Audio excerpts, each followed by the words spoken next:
we're going to be talking about planning a writing schedule. A lot of writers have issues with finding time to write. Yes, you could just say, I'm going to write Monday through Friday at 6 o'clock to whenever. Yeah, that's where a lot of people will do. However, for the writer that doesn't have that option to have a set time and schedule, you kind of need to plan things a little bit differently. You need to be able to say whether or not you want to do an outline, because that's going to affect your schedule. The word count is going to affect your schedule. Your writing speed is going to affect your schedule also. Get a piece of paper out or get a Word document. Total word count is going to be one of the things you're going to need. You need to know your writing speed, your words per hour, and how many hours per day you're going to want to spend. And also we're going to figure out a deadline date. And then we'll be able to figure out the realistic writing speed and the ratio. So let's start with total word count, right? You need to think about your target audience, what they enjoy, and what you're writing. And that's going to be the first thing that you put down. Now, your words per hour of writing, to figure out how many words you write per an hour, you're going to have to take some time to actually understand how much you're writing. And take a stopwatch and clock yourself every few hours and just check your word count, see how much you're actually doing. And then we can figure out how many hours total that you're going to spend. Let's say, for our example, that we have a total word count of 80,000 words. We're writing the standard novel, right? And we are going to write 500 words per hour. Well, we're going to spend 5 hours per day writing. That's what our goal is. We have a deadline of 90 days, okay? As you can see up in the corner, I have developed a formula. This is my own formula. It is total word count divided by words per hour equals total hours needed. Total hours needed divided by hours per day equals total days needed.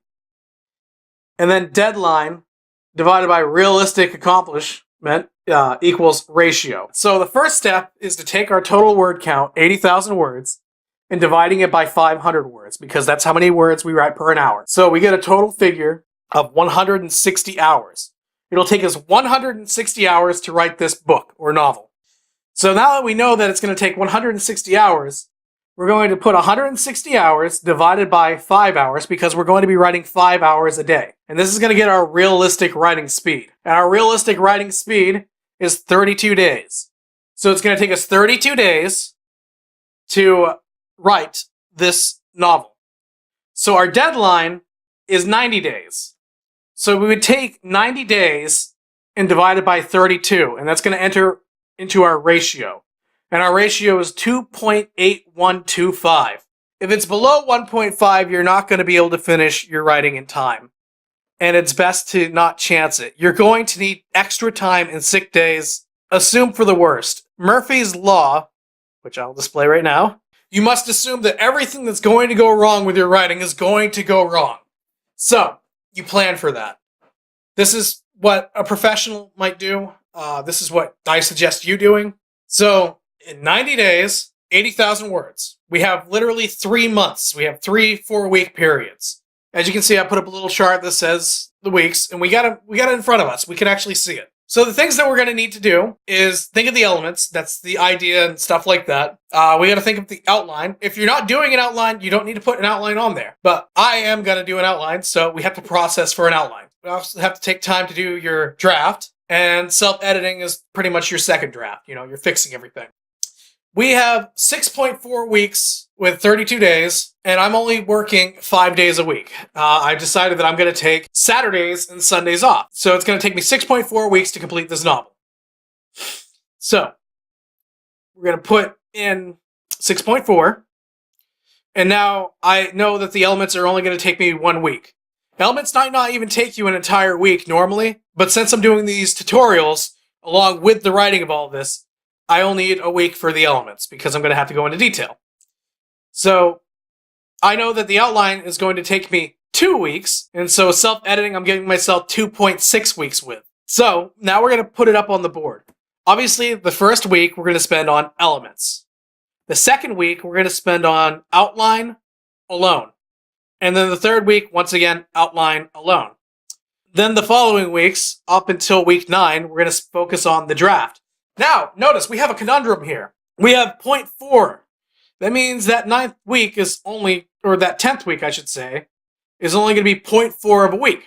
So, what we're going to do is we're only going to put in a draft, and then we're going to have a dash on there. That means that part of that week is going to be focused on finishing up the draft. The other part of that week is going to be focused on editing. And so once again, we got rid of the 0.6. So there's 2 weeks left and then 2 more weeks of editing. And then that should be the 3-month schedule for the story being finished. And that will meet our deadline of 90 days. So that's all you really need to do in order to complete a real-life working writing schedule. It's just like a work week schedule, except you might have to change it up a little bit. Maybe you write a little bit less, and you need more time to do it. So you might take longer time. You might have a longer deadline. But it's always good to have one of these little charts. That way you can keep on track. And if you're behind schedule, guess what? You put in extra hours. And if you're on that last week and you still have things to do, there is something called crunch time. Crunch time means that you need to complete your task, and that's all you're doing from the time you get up to the time you go to bed until you get your task done. There is no room for being late. There's none. You're not allowed that, especially as a professional. You're just not allowed to be late. If you have a publisher and you're late, you could easily be dropped, and sometimes in the contracts you have to pay back everything. And that means everything. So it is best to be on time. All right, well, that's it for a writing schedule. So next, we're finally getting into the areas where we're actually going to be talking about writing. Remember to smash that like button down there and to subscribe if you're looking for more. All right, catch you guys later.